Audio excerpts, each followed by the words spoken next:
y a comme une grosse arnaque dans l'air. Vendez-moi ce stylo. Oui, il y a une bulle. What color is your guy? What's up guys, bienvenue sur la chaîne de Parlons Cash, ici Guillaume, et je suis là en ce moment pour vous expliquer certains termes liés à la crypto ou à la finance que vous devez avoir entendu dans les podcasts, que vous n'êtes pas sûr. En faisant le montage de certains podcasts, j'ai vu qu'on utilisait souvent des termes assez spécifiques, des termes crypto, des termes finance, des termes qui sont généralement juste connus par les gens du milieu. Fait que là, je vais faire une vidéo entière pour expliquer un paquet de termes. Donc, je vais vous les écrire au tableau, je vais les expliquer un par un. Je pense que j'en ai noté au moins une quarantaine. C'est parti. Donc, pour commencer, j'aimerais faire la distinction entre deux choses. Premièrement, tu as les cryptos et deuxièmement, tu as les tokens. Crypto versus token. La différence entre les deux, c'est qu'une crypto est native d'une blockchain. Les cryptos servent à payer généralement les frais de transaction sur une blockchain. L'Ether, c'est la crypto principale du réseau Ethereum parce qu'on paye nos frais de transaction en Ether. Même chose pour le Bitcoin, qui est la seule crypto-monnaie de la blockchain Bitcoin. On paye nos frais de transaction en Bitcoin. Donc, c'est là qu'on fait un petit peu la nuance entre crypto et token. Un token, n'importe qui peut créer facilement un token sur une blockchain. Sur la blockchain Ethereum, il y a un nombre incroyable de différents tokens. Donc, c'est ça, la différence entre une crypto et un token, c'est que le token va être une monnaie qui est pas sur sa propre blockchain. Comme par exemple le Shiba Inu, il n'y a pas de blockchain Shiba Inu. Le Shiba Inu est un token sur la blockchain Ethereum. En deuxième, on a les altcoins. Altcoin ou coin alternatif veut faire référence à tout ce qui n'est pas le Bitcoin. Dans le fond, toutes les autres alternatives au Bitcoin, toutes les autres cryptos ou tokens qui ont été créés dans un but similaire à celui du Bitcoin. Le troisième mot, ça va être Ledger. Il y a une compagnie qui s'appelle Ledger qui fait des cold wallets, des petites clés USB dans lesquelles tu peux stocker ta crypto-monnaie, mais c'est pas de ça que je parle en ce moment. Ledger, c'est juste le mot anglais pour dire registre. Quand on dit le Bitcoin, c'est un distributed ledger, c'est un registre distribué. C'est juste une façon de dire que ce registre existe en plusieurs copies sur plusieurs ordinateurs. Donc, on a chacun notre copie d'un certain registre. Donc, si quelqu'un falsifie sa copie ou veut faire quoi que ce soit de néfaste avec, ben, toutes les autres qui ont une copie vont dire non, non, non, dans ma copie à moi, c'est pas comme ça. En quatrième, je voudrais parler du standard ERC20.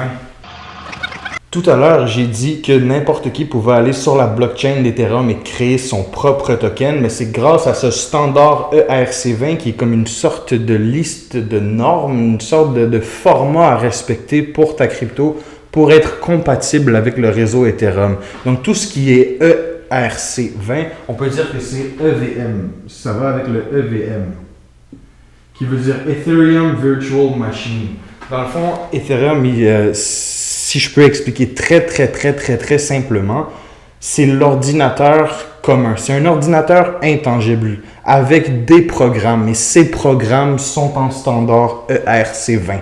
Donc, pour que n'importe quoi puisse tourner sur le EVM, ça doit respecter le standard ERC20. J'aimerais maintenant parler de deux autres cryptos, le Bitcoin Cash et le Bitcoin SV. Le Bitcoin Cash est un fork du Bitcoin fork. Le Bitcoin Cash est un dérivé du Bitcoin, est un fork du Bitcoin, et le Bitcoin SV est un fork du Bitcoin Cash. Dans le fond, comment ça fonctionne un fork? La blockchain, c'est une chaîne de blocs, et à un certain moment, si on fait un fork, ça veut dire qu'on crée deux blockchains parallèles.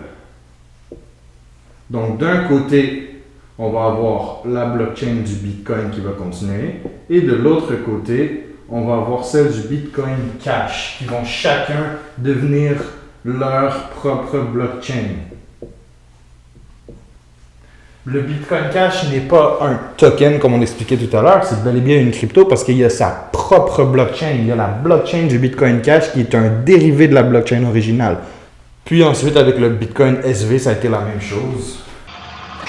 On a pris le Bitcoin Cash et on en a fait un fork. Fork en anglais, ça veut dire fourchette. Donc, comme on peut le voir, c'est comme si c'était une fourchette. On faisait avec plusieurs dents pour la même blockchain. Personnellement, je ne recommande pas à personne de se lancer dans le Bitcoin Cash, dans le Bitcoin SV. Pour moi, le Bitcoin Cash était une bonne idée à la base. Dans le fond, la différence entre le Bitcoin et le Bitcoin Cash, c'est que la grosseur du bloc est beaucoup plus grande, ce qui permet de rentrer beaucoup plus de transactions, ce qui est fait en sorte que ça coûte moins cher de frais de transaction pour utiliser le réseau et le Bitcoin Cash serait un meilleur moyen de paiement que le Bitcoin en tant que tel parce que justement, c'est plus facile à procéder des transactions. Le Bitcoin SV, j'ai pas trop envie d'en parler, mais c'est le fruit de quelqu'un qui s'appelle Craig Wright qui claim être le fondateur du Bitcoin. Il claim être Satoshi Nakamoto, mais n'importe qui de l'industrie peut dire que ce gars-là, c'est un scammer, puis on vous déconseille fortement le Bitcoin SV. Maintenant, je voudrais parler de token de gouvernance. Un token de gouvernance, dans un sens, c'est un droit de vote. Plus tu possèdes de ce token, plus tu as ton mot à dire sur le développement du sous-jacent. Par exemple, Uniswap, qui est un protocole décentralisé créé par la compagnie Unilabs, a émis un token, le Unicorn Token, ou whatever comment ça s'appelle. Quand tu possèdes ce Uni Token, tu possèdes ton mot à dire sur le développement du protocole Uniswap. Tu ne possèdes pas du tout le protocole. Le protocole est décentralisé et a été créé par une compagnie privée. Tu possèdes simplement ton mot à dire sur le développement.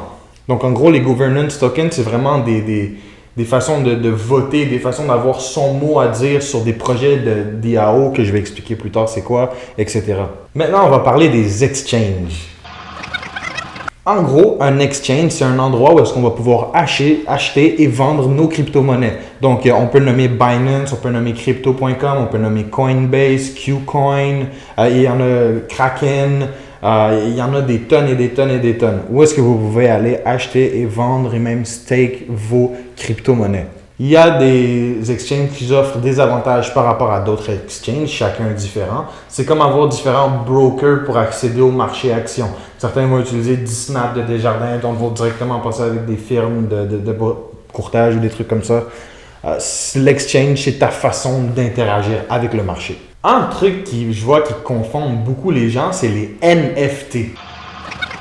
Les NFT. NFT veut dire Non-Fungible Token, donc token non fongible. Donc généralement, un token, ça va être sur une blockchain, mais ce n'est pas ce qu'on va utiliser pour payer les frais de transaction comme on expliquait tout à l'heure. Donc sur la blockchain d'Ethereum, il y a énormément de NFT. Un NFT, dans un sens, ça peut être juste un titre de propriété. En ce moment, il y a beaucoup de hype autour des images, les projets NFT comme les Bored Ape, les CryptoPunks et les choses comme ça. Mais ça, c'est juste la pointe du iceberg de ce que c'est un NFT. Un NFT, ça peut être, c'est simplement, comme je disais, un certificat de propriété. Donc, ta maison, tu as un papier qui dit « cette maison-là est à toi ». Mais ce papier, on peut le digitaliser en un token unique, un NFT. Ce qu'il faut vraiment comprendre, c'est la notion de fongibilité, le F, le fungible. Quelque chose de fongible, ça veut dire qu'il y en a un grand nombre de pareils. Nos billets de banque sont fongibles. Si je te donne un 20$ puis tu me rends un 20$, peu importe si c'est le même billet ou pas, c'est pas important. Si c'est quelque chose de fongible, par exemple, si moi je possède un CryptoPunk et toi tu possèdes un CryptoPunk, nos CryptoPunks ont chacun leur attribut unique. Ton CryptoPunk n'est pas exactement comme le mien. Donc, si je te prête le mien et tu me rends le tien, c'est pas la même chose. C'est ça de la fongibilité. Maintenant, je voudrais parler de la différence entre un ICO et un IPO. Je sais que ça peut sembler très similaire, mais il y a une bonne différence entre les deux. Dans le fond, la seule chose qu'il y a de commun entre les deux, c'est que les deux servent à lever du capital. Un IPO, en français, c'est un APE, un appel public à l'épargne. Initial Public Offering. C'est la première fois qu'un titre est émis en bourse par une société de courtage. Donc, exemple, moi, je possède la compagnie XYZ. On va faire de l'argent pendant des années. On va opérer, on va avoir des employés, pour des revenus, des dépenses. On a une entreprise. Un jour, on veut que cette entreprise-là soit cotée en bourse. On va aller chercher du financement d'actionnaires, d'investisseurs qui vont devenir des actionnaires. Donc, on va vendre des parties de l'entreprise à des investisseurs pour pouvoir se financer. Ça ne peut pas arriver dès le début. Si on veut faire un IPO, un APE, un appel public à l'épargne, il faut que ta compagnie ait les reins solides, il faut que la compagnie existe déjà, il faut qu'elle ait des fondements. Un ICO, on peut faire ça pré-projet. Ça veut dire que ça peut être une simple idée. Tu peux avoir rien commencé, tu peux avoir zéro budget, mais tu peux créer un token puis commencer à le vendre puis ramasser de l'argent des investisseurs. C'est ça la différence principale entre les deux.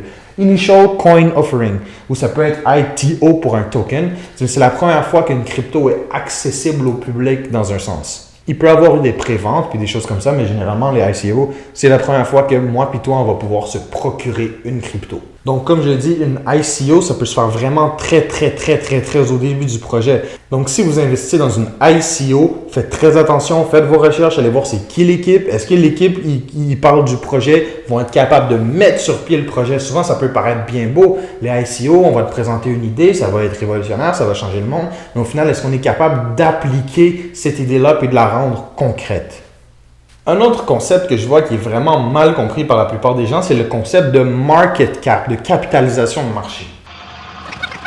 La capitalisation de marché, en gros, c'est un calcul très simple. C'est le supply, donc la quantité qui existe en circulation, multiplié le prix. En multipliant la quantité en circulation par le prix, on obtient le market cap. Il y a beaucoup de gens j'ai l'impression qu'ils pensent que c'est l'inverse. Quand on dit le marché, le market cap du Bitcoin est 1 trillion de dollars, c'est qu'on prend le nombre de Bitcoin en circulation, on ne prend pas 21 millions le nombre total maximum, on prend le nombre en circulation en ce moment, on le multiplie par le prix, puis là, on arrive à une capitalisation de marché. Donc, si on dit que le Bitcoin est à 1 trillion, c'est qu'on a multiplié les 19 environ millions de Bitcoin en circulation, multiplié par le prix de 20, 30, 40 000, peu importe à combien il y a à ce moment-là, pour en arriver au market cap. Donc, on ne se mélange pas. Le market cap est créé par le prix et non le prix par le market cap. Maintenant, on va parler de méthode de validation des blocs, mais on va faire ça très rapidement. On a le Proof of Work, qui est la façon dont le Bitcoin ajoute et confirme des blocs à la blockchain. Puis, on a le Proof of Stake. En ce moment où je fais la vidéo, ça fait environ une semaine et demie que l'Ethereum est passé du Proof of Work au Proof of Stake. Le Proof of Work, c'est le fait d'utiliser des mineurs, le fait d'utiliser des machines qui tournent pour faire continuer la blockchain. Les mineurs sont des GPU principalement, des cartes graphiques, du matériel tangible. On utilise de l'électricité pour faire fonctionner ces blockchains-là. Les blockchains en Proof of Stake tournent avec des tokens qu'on a stake. Stake, ça veut dire mis de côté dans un sens. C'est des processus de validation complètement différents. On peut parler aussi du halving. Le halving, comme je l'ai expliqué probablement déjà dans des dernières vidéos, c'est le moment où la récompense des mineurs est divisée par 2 pour le Bitcoin. Donc, au début, quand on minait du Bitcoin, les mineurs recevaient 50 Bitcoins par bloc. Après environ 4 ans, la récompense a été divisée par 2. Halving, c'est comme half pour half, puis halving, ça veut dire comme couper en 2. Fait qu'on a transformé la récompense des mineurs de 50 à 25, ensuite de 25 à 12,5, maintenant de 12,5 à 6,25, puis en 2024, ça va tomber à 3,125. Ce terme est le terme que vous allez probablement voir le plus souvent si vous êtes très actif dans les communautés crypto. C'est le fameux HODL. HODL. Hold on for dear life. Tiens bon pour toute ta vie. À la base, c'est quelqu'un qui voulait écrire hold sur un forum de crypto, mais il était juste un peu trop saoul. Il a fait une faute de frappe, il a écrit HODL, puis le HODL est devenu un meme, puis on en a fait cet acronyme de Hold on for dear life. Ça veut dire ne vends pas tes bitcoins. Peu importe si le prix monte puis tu peux faire un profit, peu importe si le prix descend puis tu as peur de perdre de l'argent, quoi que ce soit, tiens bon, garde-les. Moi, personnellement, des bitcoins, je suis sûr à 100% qu'il va en avoir sur mon testament. Je vais léguer des bitcoins à mes enfants et à mes petits-enfants. Des bitcoins que j'ai achetés dans notre temps aujourd'hui. J'ai pas d'enfants, j'ai des bitcoins, mes enfants recevront mes bitcoins. J'ai pas l'intention de les vendre, je hold on for dear life. Peu importe les péripéties, peu importe si le prix monte ou descend, peu importe, je garde mes bitcoins. J'ai parlé aussi beaucoup dans mes podcasts du DCA, le Dollar Cost Averaging. DCA, Dollar Cost Averaging, ça veut dire que tu achètes d'un même actif à une même fréquence, peu importe le prix. Par exemple, moi, en ce moment, j'achète du Bitcoin, donc un même actif, à chaque semaine pour 50 $. Fait à chaque semaine, no matter what, le lundi, j'ai 50 $ qui est pris dans mon compte puis qui va sur un exchange pour acheter 50 $ de Bitcoin, peu importe le prix, peu importe la situation, peu importe le contexte. Des fois, je vais en acheter encore plus de mon plein gré, mais je fais minimum 50 $ par semaine en dollar cost averaging. L'intérêt de faire ça, c'est de ne pas avoir à essayer de timer le marché. Des fois, ça monte, des fois, ça descend. Puis si tu essayes d'acheter bas puis de revendre haut, il y a de grandes chances que tu te trompes et que tu n'y arrives pas. Warren Buffett lui-même le dit qu'il ne sait pas faire ça. Fait que si Warren Buffett, qui est le plus grand investisseur de tous les temps, si on peut dire ça comme ça, pense qu'il n'est pas capable, pourquoi toi tu penses que tu serais capable? L'idéal, c'est pas d'essayer de l'acheter le plus bas possible, c'est de l'acheter en permanence, puis d'en accumuler le plus possible. Garoche, accumule. C'est un jeu d'accumulation. Mon acronyme préféré, qui est probablement le plus important du monde de la crypto, c'est le DOR. DOR, pour Do Your Own Research. Fais tes propres recherches. C'est pas parce qu'un YouTuber a parlé d'un certain coin que tu dois foncer à aller en acheter tout de suite. Fais tes propres recherches. Avant de mettre de l'argent sur quoi que ce soit, renseigne-toi. C'est important. C'est en ne te renseignant pas que tu risques de faire des fautes, de gamble puis de perdre ton argent dans des contextes stupides. Renseigne-toi. On est sur l'Internet. Toutes les informations que tu as besoin sur la crypto est disponible en ligne.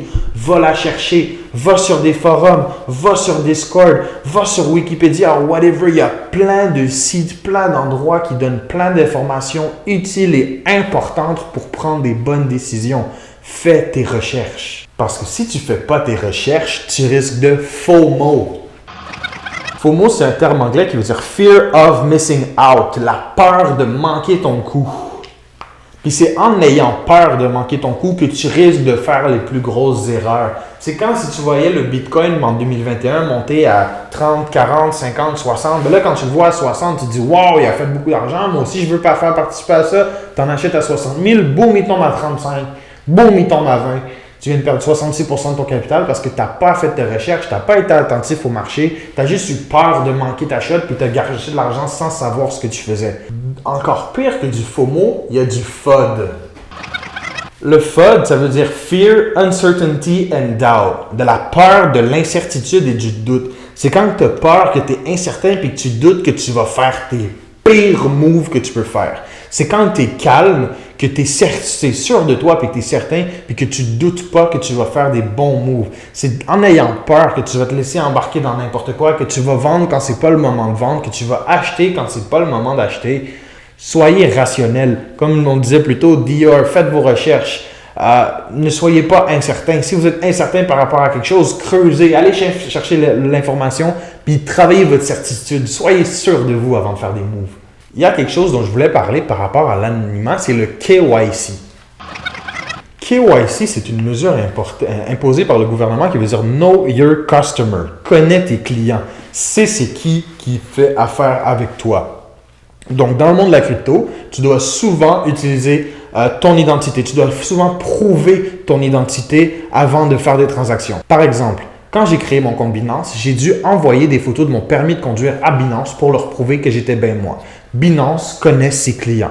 Binance know their customer. Il y a certains exchanges comme KuCoin qui ne vont pas demander de KYC puis qui vont se mettre à vendre des cryptos à n'importe qui. Dans la DeFi, je n'ai pas encore expliqué c'était quoi DeFi. Dans la finance décentralisée, il y a beaucoup de façons d'obtenir des cryptos sans que personne le sache. Donc le KYC, c'est juste une façon pour le gouvernement de suivre qui a quoi.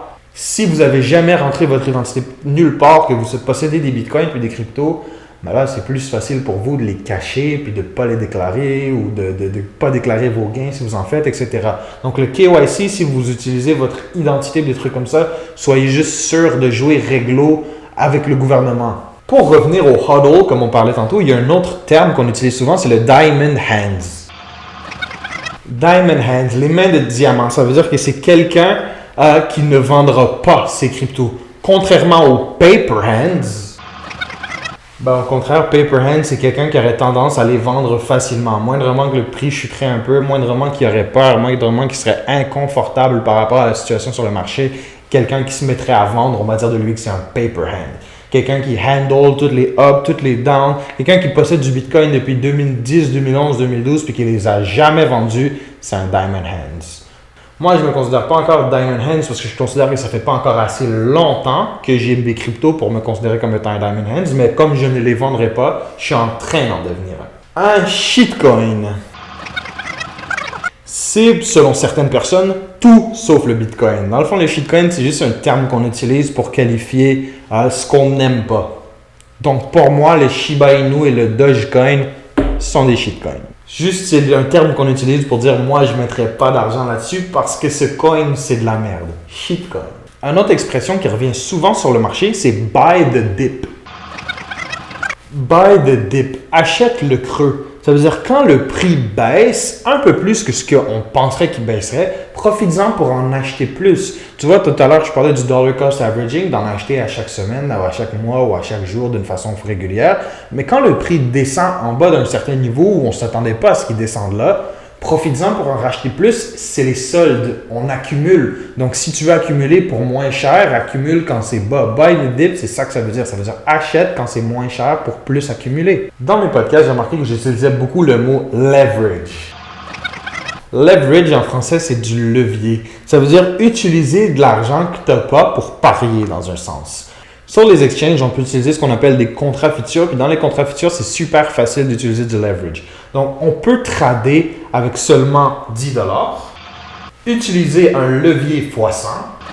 Donc, je mets 10 $ de ce qu'on appelle marge et je trade avec un levier x100. Donc, je trade avec 1000 $. Si, exemple, j'achète du Bitcoin pour 10 $ avec un levier x100, puis que le Bitcoin double en prix, ben moi, je viens de doubler 1000 $. Fait que je viens de faire 1000 $ avec 10. Sauf que si le Bitcoin perd 1%, le 1000 $ tombe à 990. Donc, mon 10 $, il est perdu. Donc, j'ai été ce qu'on appelle liquidé. Donc, le levier, le leverage, c'est une façon d'amplifier le résultat de vos trades. Si tu utilises du levier pendant que ça monte, ça va monter de façon exponentielle. Si tu utilises du levier pendant que ça descend, ça va descendre de façon exponentielle. C'est juste un amplificateur. C'est pour ça qu'on appelle ça du levier, parce qu'un levier, c'est quelque chose pour amplifier ta force. Là, ça amplifie ta force sur les marchés. Dans un autre sens, quand on emprunte, c'est aussi du levier. Si, exemple, tu mets une mise de fonds pour ta maison de 5%, puis tu empruntes 95% du reste du prix pour la maison, ben, tu utilises du levier. Tu empruntes pour te procurer quelque chose. Le levier, ce n'est pas forcément quelque chose de mauvais. C'est quelque chose qui peut être risqué, mais c'est quelque chose qui, si bien utilisé, peut être très fructifiant, très lucratif. Tout à l'heure, j'ai parlé de DAO, c'est maintenant qu'on va l'expliquer. DAO, c'est un acronyme pour dire Decentralized Autonomous Organization. Organisation autonome décentralisée. Ça veut dire que cette organisation-là se dirige d'elle-même par les membres, pour les membres. Tout à l'heure, on parlait de token de gouvernance, mais généralement, un DAO va avoir un token, puis les gens qui vont posséder ce token vont prendre les décisions. Plus tu possèdes de tokens, plus ton mot à dire sur la direction, puis qu'est-ce qui arrive avec le DAO est important. J'ai vu l'année dernière qu'il y a, je ne sais pas si le projet a été finalisé, mais qu'il y a des gens qui voulaient acheter une équipe de football et en faire un DAO. Donc, l'équipe appartiendrait au détenteur du token. Donc, si, exemple, ils achètent l'équipe, ils émettent 1 million de tokens. Si tu possèdes un token, tu possèdes un millionième de l'équipe. Donc, si on veut recruter des joueurs, si on veut des nouveaux maillots, des nouveaux équipements, whatever, quelle décision on prend quand on gère une équipe de football, ben, tu aurais ton mot à dire dans ces décisions-là si tu étais membre du DAO. Je travaille en ce moment sur une vidéo que je vais appeler DAO The World pour expliquer comment on pourrait passer d'un état gouvernemental à un état administratif où chaque personne aurait son mot à dire sur le développement de la civilisation. Puis il y aurait des administrateurs qui auraient pour rôle de mettre en application les décisions des gens au lieu des gouvernements qui prendraient des décisions pour les gens.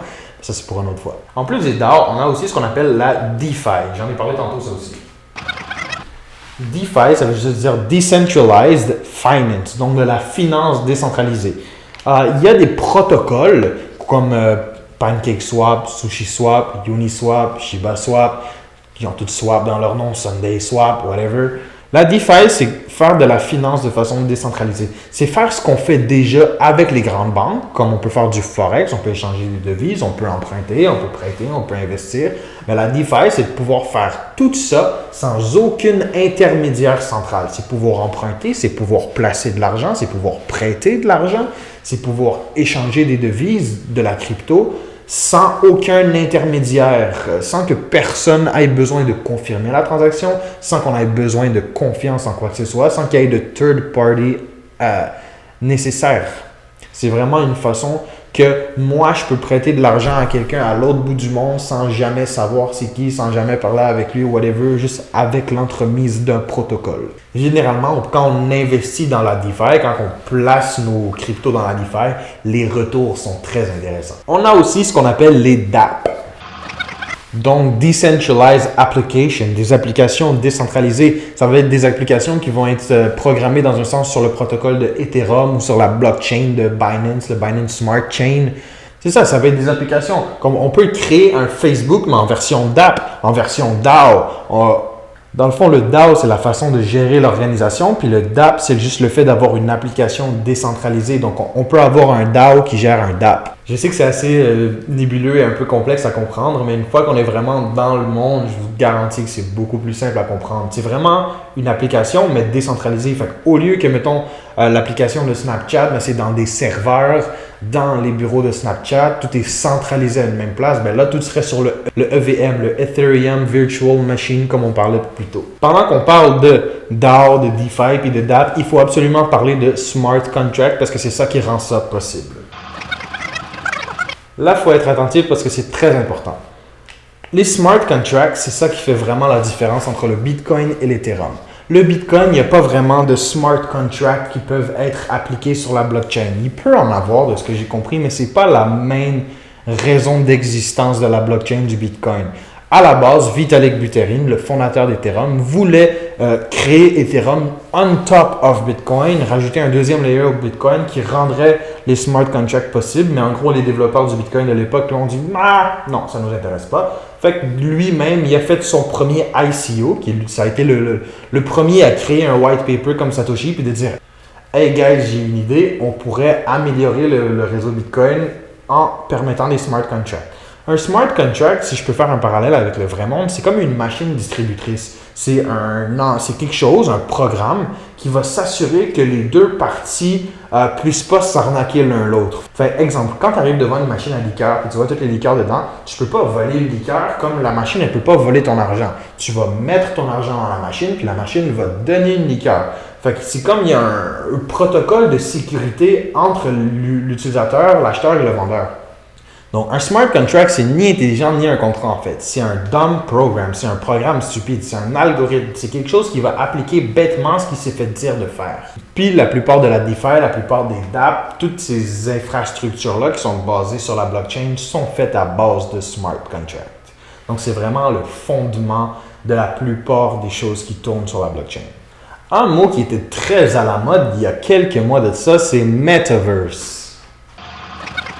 Metaverse, ça veut tout simplement dire univers alternatif. Donc, dans un sens, Minecraft, c'est un metaverse, World of Warcraft, c'est un metaverse, RuneScape, c'est un metaverse. Donc, les metaverses existent déjà. Cependant, ces metaverses-là sont contrôlés, sont centralisés, ils appartiennent à des entreprises. Quand on parle de metaverse dans la crypto, on parle vraiment d'un univers décentralisé qu'on pourrait en faire un DAO et qui appartiendrait 100% à ses utilisateurs. Donc, plus tu passes de temps dans le metaverse, dans un sens, plus tu pourrais accumuler de tokens. Il n'y a pas vraiment de façon de faire couler dans le béton. Tout est à écrire, tout est à décider. C'est ça qui est beau avec ça. C'est qu'on décide tout ensemble. Il n'y a pas une façon de faire. C'est on s'assoit puis on dit hey, « moi, je trouve que ça ferait du sens. Toi, tu penses que ça ferait du sens. Lui, il pense que ça ferait du sens. » On s'assoit puis on réfléchit puis on parle puis on échange puis on prend des décisions ensemble. C'est ça qui est beau avec la crypto. C'est que c'est des décisions communautaires. C'est qu'on s'assoit, on discute puis on détermine c'est quoi le meilleur pour tout le monde. Fait que si on crée un metaverse pour tout le monde, pour qu'on puisse tous se connecter à un univers alternatif qui ne soit pas contrôlé par les méta Facebook géants de ce monde, par les whatever, qui soit vraiment contrôlé par les usagers, faut le faire de façon décentralisée sur la blockchain. C'est ça qui est... Puis Puis je trouve que c'est beaucoup plus intéressant avoir ça qu'avoir des metaverses centralisés contrôlés par des entreprises. Deux termes que je voudrais clarifier, le rug pull et le pump and dump. Le rug pull et le pump and dump. Je vous garantis que ces deux choses-là, c'est des choses que vous ne voulez pas vivre. Donc, faites vos recherches pour éviter de tomber dans ce genre de truc-là. Un rug pull, c'est quand vous allez investir généralement dans un petit projet, puis que les créateurs du projet vont juste prendre la caisse, disparaître, puis s'en aller. Ça arrive. Dans la crypto, il y a des beaux projets, il y a des gens super nice qui mettent sur le pied des choses qui vont changer le monde, mais il y a aussi des escrocs qui vont essayer de prendre votre argent et de s'enfuir. Ça existe. Il faut être attentif, il faut faire attention, il faut faire ses recherches. Fait un rug pull, c'est quand généralement les gens qui sont à la tête d'un projet vont juste partir avec la caisse puis tout faire disparaître en laissant les investisseurs KO. Puis un pump and dump, c'est un peu similaire au rug pull, c'est que le pump and dump, le but c'est de faire monter un token, puis quand il est en haut, ben on vend tout, puis en vendant tout, ça fait le prix s'effondrer. Pump, dump. Il y a eu, par exemple, quand la série Netflix Squid Game est sortie, j'ai vu, je pense que la semaine d'après, il y avait un Squid Token qui avait sorti, Squid Game Token qui était sorti de nulle part, qui a fait un comme 18-20 000%, puis qui après ça, il a retombé encore plus vite que ce qui est monté de façon dramatique. Donc, si vous voyez qu'une série Netflix populaire sort, puis qu'il y a un coin qui apparaît au nom de cette série Netflix, je vous dis que c'est pas lié à la série Netflix, c'est juste quelqu'un qui a créé un projet de merde pour faire un pump and dump puis se faire de l'argent sur le dos d'investisseurs naïfs qui n'ont pas fait leurs recherches. Faites vos freaking recherches. Deux autres notions de base que je vois qui n'ont pas été super bien comprises, c'est la différence entre une clé privée et une clé publique. La clé publique, c'est un peu comme votre adresse mail. Si vous voulez que les gens vous envoient des mails, vous allez leur donner votre adresse mail. Si vous voulez que les gens vous envoient des bitcoins, vous allez leur envoyer votre clé publique bitcoin. Fait que c'est juste votre adresse que vous utilisez pour recevoir vos cryptos, vos transactions, vos virements, etc. La clé privée, c'est votre mot de passe. Mais c'est pas comme un mot de passe Facebook ou un mot de passe Hotmail ou whatever. Quand vous vous connectez à la blockchain, à votre portefeuille, on ne va pas vous demander votre clé publique. On va uniquement vous demander votre clé privée. On s'en fout de la clé publique. Quand on se connecte, c'est vraiment les 12 ou les 24 mots de votre clé privée qu'on veut savoir. Ça, vous le partagez jamais à personne. Vous ne l'oubliez pas. Vous le notez, vous le gravez sur une roche. La clé privée, on la sécurise. Quand on utilise un cold storage, dans un sens comme je parlais plus tôt, il y a la compagnie Ledger qui fait des mini clés USB dans lesquelles vous pouvez stocker vos bitcoins. C'est votre clé privée que vous insérez dans la Ledger, pas votre clé publique. La clé publique, la Ledger, elle s'en fout. La clé privée, c'est ce qui est important pour avoir accès à vos fonds. Un autre concept dont j'aimerais parler, c'est les stablecoins. Je viens de mettre ici 3 parce que celui-là il est mort. Je viens de vous mettre ici 3 des plus gros stablecoins qui existent. Dans le fond, un stablecoin, c'est une crypto-monnaie qui maintient toujours sa valeur. Donc la valeur ne fluctue pas. La valeur est collatéralisée, donc backée par d'autres actifs. Donc, la différence entre le BUSD, le USDC et le USDT, c'est qu'ils sont gérés par différentes compagnies. Le BUSD, c'est Binance qui le gère. Le USDC, c'est Circle qui le gère. Et le USDT, c'est Tether qui le gère. On a aussi des stablecoins indexés à l'or, donc qui maintiennent la valeur de l'or. Mais là, on va parler vraiment des stablecoins principaux qui sont liés à la valeur du dollar. La différence, c'est les actifs qu'ils vont utiliser pour collatéraliser. Dans le fond, les stablecoins, on ne peut pas juste les créer à partir de nulle part. On ne peut pas juste dire « Ah ben voilà, j'ai 1 million de BUSD, puis voilà, je suis millionnaire, je les ai fait apparaître de nulle part. » Non. Pour chaque dollar de stablecoin en circulation, on a un dollar d'actifs gelé dans les comptes des entreprises qui émettent ces crypto-monnaies. On reproche souvent au USDT d'être un peu plus shady et un peu plus mystérieux que le USDC. Le USDC appartient à la compagnie Circle, puis Circle est très ouvert par rapport à ses actifs et par rapport à son bilan. Circle nous dit clairement, on possède de l'argent, cash, on possède des bons du trésor, on possède des actifs sécuritaires, donc nos collatéraux sont bons. On risque pas de s'effondrer. Tether, on possède des actions Tesla, on possède des actifs un peu plus risqués que si jamais ils perdent trop de valeur, ça pourrait être dangereux. Binance, je suis pas sûr de qu'est-ce qu'ils utilisent en collatéral, je vais pas trop m'exprimer là-dessus, mais j'imagine qu'il y a beaucoup de crypto utilisés en collatéral. Fait que le plus safe des stablecoins, selon moi, c'est le USDC. Le UST, je l'ai barré parce que c'était un stablecoin qu'on appelle algorithmique. Donc, il n'était pas collatéralisé par des dollars, puis des actifs, puis des actions, puis des bons du trésor réels par des entreprises réelles. Il était collatéralisé par le Terra Luna qui était une crypto. Et quand cette crypto-là, le Terra Luna, s'est effondré, la valeur du UST était plus collatéralisée par rien, donc elle s'était effondrée, puis tout est basé sur la confiance. Donc je pense pas que le UST ou le Terra Luna va finir par se relever. En ce moment, j'ai vu que Do Kwon, qui est le fondateur du UST, celui qui a créé ce projet-là, avait des gros problèmes par rapport à ce qui est arrivé. Il y a des termes qu'on utilise. Les 3 prochains termes que je vais expliquer sont liés plus à la finance qu'aux cryptos. C'est des termes qui sont vraiment associés au marché financier traditionnel. Donc, il y a le ATH, le 52 semaines high and low et les termes bull run et bear market. Premièrement, ATH veut dire all time high, le plus haut sommet historique. Donc, mettons qu'on prend le Bitcoin, je pense que son all time high c'est 69 420 ou un truc comme ça, là, 69, 420, C'est le plus haut prix auquel il a été de toute son existence. 52 week high-low, fait que le plus haut qui a été le prix le plus haut qui a été pendant les 52 dernières semaines et le plus bas qui a été pendant les 52 dernières semaines. Donc, dans les 52 dernières semaines, son plus haut prix, c'était son ATH, parce que son ATH, ça fait moins qu'un an qu'il l'a atteint pour le Bitcoin. Puis son plus bas dans les 52 dernières semaines, je pense que c'est autour des 17 500 ou quelque chose comme ça. Donc, on va juste prendre les 52 dernières semaines du prix. On va regarder le plus bas qui a été, puis le plus haut qui a été. Puis ça crée un range. Puis on se base sur ce range-là, généralement, pour prendre des décisions en investissement. Dans les marchés financiers, on parle souvent d'ours et de taureaux. Un bull market et un bear market. Un marché de taureaux ou un marché d'ours. La métaphore vient du fait que les deux sont des animaux très féroces, mais qui s'en prennent à leur proie de façon totalement différente. Donc, dans un marché qui est un bull market, c'est que tous les prix sont en train de monter. Tout va à la hausse, tout va à la hausse, tout va à la hausse. Puis les gens qui shortent, qui paraissent à la baisse, se font liquider. Ça va pas bien pour eux. Tandis que, à l'inverse, dans un bear market, c'est que tout descend, tout va de moins en moins bien, puis les gens qui avaient acheté perdent de la valeur. Donc, un bear market, ça descend, un bull market, ça monte. Puis sinon, on peut faire la blague, il y a le crab market qu'on appelle, qui est pour dire quand ça va sideways, que ça monte pas, que ça descend pas, que ça reste plat, ça va sur les côtés. Avant-dernier terme, c'est le mining pool.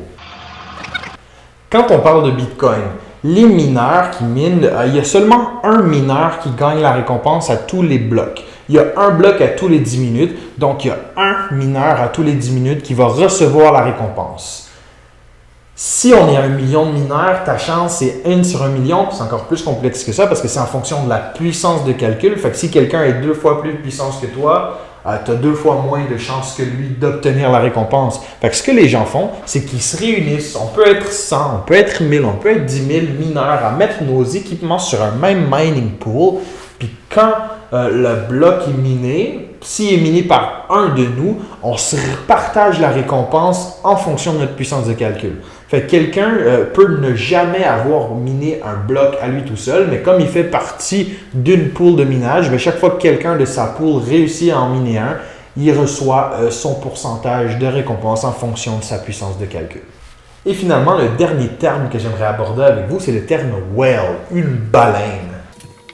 Une baleine dans le monde de la crypto ou de la finance, c'est quelqu'un qui possède beaucoup d'un dit actif. Donc, une whale Tesla, mettons Elon Musk, c'est quelqu'un qui possède beaucoup d'actions Tesla. Une whale Bitcoin, c'est quelqu'un qui possède beaucoup de Bitcoin, comme Michael Saylor avec MicroStrategy.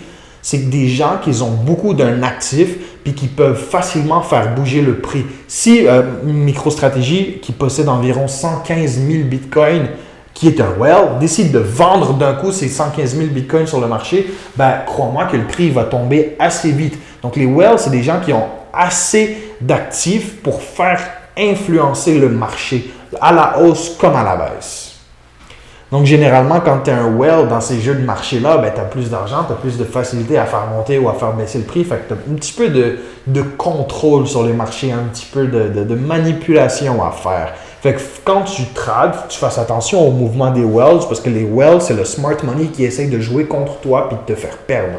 On est tous contre sur les marchés financiers. C'est un free for all et ce n'est pas un jeu à somme nulle comme j'expliquais plus tôt.